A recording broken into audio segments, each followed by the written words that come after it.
వీక్‌లో ఉన్న స్ట్రెస్ అంతా మనకి వీకెండ్‌లో పోతది గదా!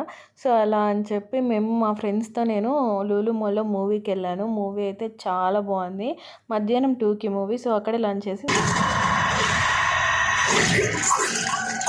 ఓహ్! వాంపైరా?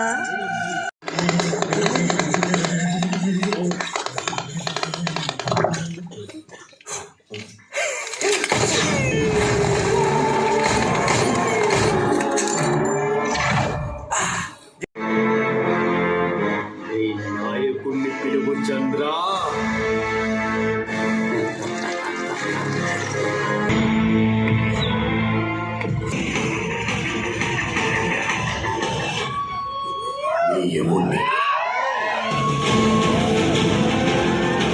మూవీ అయిపోయిన తర్వాత శిల్పారామం వెళ్ళాము. శిల్పారామంది అంతా నేను వీడియో ఫుల్ లెంగ్త్‌లో అప్‌లోడ్ చేస్తాను. అందరూ ఖచ్చితంగా చూడండి. Consider subscribing. బాయ్.